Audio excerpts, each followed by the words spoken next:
मला येण्याला बंदी आहे.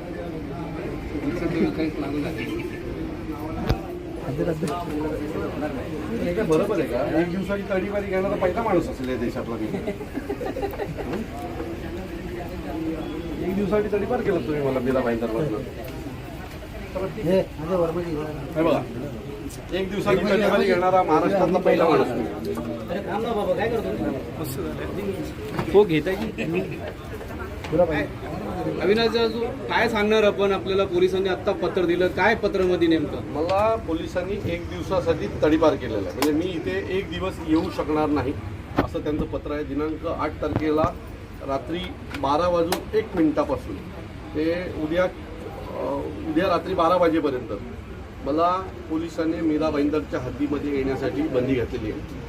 24 तास. हा कुठला कायदा आहे? असं भोगणारा मला वाटतं या देशातला पहिला माणूस असेल की ज्याला 24 तासासाठी मीरा भाईंदरमध्ये येण्यासाठी पोलिसांनी बंदी घातलेली आहे. पोलिसांना अधिकार आहे, पण तुम्ही माझे अधिकार नाही ना मानू शकत. जर माझ्या भाषेवर एखादी गोष्ट येत असेल आणि त्याच्या विरोधात आम्ही मोर्चा काढत असेल तर त्यावेळेला तुम्ही या गोष्टी नाही करायला हव्या. मग त्यांच्यातले ज्यांनी परवानगी न घेता मोर्चा काढला त्यांच्यावर किती गुन्हे दाखल केले आहेत? हा मोर्चाला ज्यांनी कोणी पाठिंबा दिला आणि मोर्चा काढण्यासाठी प्रवृत्त केलं अशा माणसावर तुम्ही गुन्हा दाखल केलात का? त्याची चौकशी केलीत का? परंतु नेहमीच मी म्हणतो की आमच्यावरच अन्याय, आमचं घर आणि आम्हालाच द्यायला बंदी अशी सगळी गोष्ट चुकीची आहे. असे पत्र देऊन तुम्ही मला थांबवू शकत नाही. मी मराठी भाषेसाठी हा मोर्चा काढतोय आणि मराठी भाषेसाठी मोर्चा काढताना जर तुम्ही अशा प्रकारचा अन्याय माझ्यावर करणार असाल तर मला असं वाटतं की हा महाराष्ट्रातली मराठी जनता खपवून घेणार नाही. मग उद्या आपल्याला अटक होणार आहे. मग जर आपण आलात तर करावी त्यांनी आणि सांगावं महाराष्ट्राला मला का अरेस्ट केली, तुम्ही मला का अटक केली. तुम्ही उद्या मी माझ्या ठरलेल्या वेळेप्रमाणे येणार, तुम्ही मला अटक करा, मला काही प्रॉब्लेम नाही. तुम्हाला तिकडे ठाण्यामध्ये पण घरबंदी आपलं नजरबंदी करू शकता ना ठाणे पोलीस? अहो, नजरबंदी करा, अटक करा, अजून 4-5 गोष्टी काही करता येत असतील तर करा. मला काय, मी माझ्या भाषेसाठी मांडतोय ना. हे मी कुठल्या चोरासाठी केलंय का? हा जो माझा मोर्चा आहे तो मी माझ्या भाषेसाठी आम्ही जाहीर केला होता ना.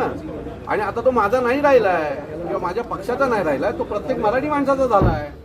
इथल्या सगळ्या संस्था, सगळे पक्ष असं मिळून तो मोर्चा आहे. जाहीर करताना जरी मी केला असेल तरी त्याला इथल्या प्रत्येक मराठी माणसाला वाटलं तो माझ्यासाठी आहे आणि आता तो माझ्या हातात राहिलेला नाहीये. तो मराठी एकीकरण समिती आणि इतर संस्था त्यांच्या मार्फत निघतोय.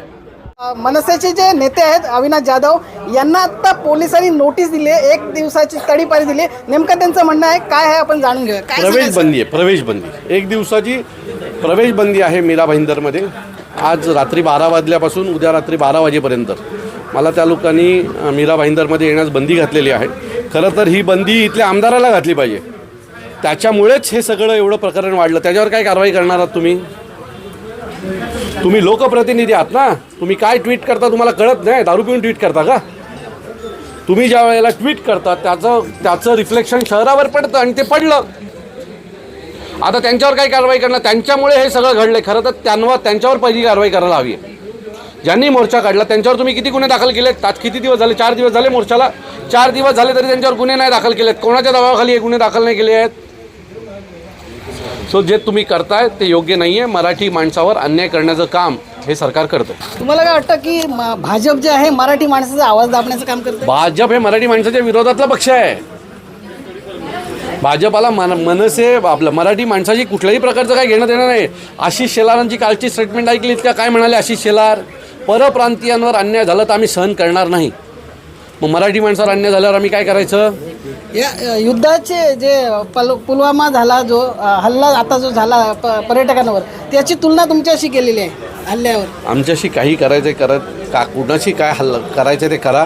आम्ही मराठीवर प्रेम करणारी लोक आहोत. आम्ही मराठीच्या विषयात मागे हटणार नाही.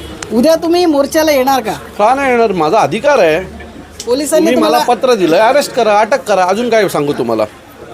मला काही केलं तरी मी येणारच असा निर्धार मनसेचे अविनाश जाधव यांनी केलेला आहे. काय सांगाल तुम्हाला काय म्हणायचं आहे आपल्याला? नाही, आमचं लोकशाही मार्गाने आम्हाला आमची भूमिका मांडण्याचा अधिकार आहे. या लोकशाहीच्या देशामध्ये आम्ही राहतो. कुठलीही हुकुमशाही, मुळात या मीरा भाईंदरमध्ये कोणाची हुकुमशाही चालणार नाही आणि ही हुकुमशाही चालते म्हणूनच हे मराठी एकीकरण समितीच्या माध्यमातून सर्व मराठी प्रेमींना, मराठी भाषकांना एकत्र घेऊन हे उद्याचं आंदोलन आम्ही जे मोर्चा आहे तो आयोजित केलेला आहे. तर सर्व या ठिकाणी सामील होणार आहेत. आपल्याला देखील सर्व पत्रकार बांधवांना मी मराठी एकीकरण समितीच्या माध्यमातून आमंत्रित करतोय की आपण त्या मोर्चाला उद्या 8 जुलै सकाळी 10 वाजता बालाजी हॉटेल या ठिकाणी उपस्थित राहावं आणि बहुसंख्य मराठी माणसाने या मीरा भाईंदरचे जे कुरघोडी करण्याचा प्रयत्न काही बाहेरून आलेले लोक, उदरनिर्वाहासाठी आलेले लोक, पोट भरण्यासाठी आलेले लोक जे आहेत ते आत्ता पैशाच्या जीवावर, सत्तेच्या जीवावर आणि आपल्याकडे सगळं काही आहे या जीवावर करू पाहत आहेत. तर त्यांना सांगू इच्छितो की मराठी माणसं अजून या शहरामध्ये जिवंत आहेत आणि ते तुम्हाला पाहायला उद्या यावं लागणार आहे. मराठी माणसाचं आणि महाराष्ट्राच्या हक्काचं न्यूज चॅनल मराठी न्यूज 9.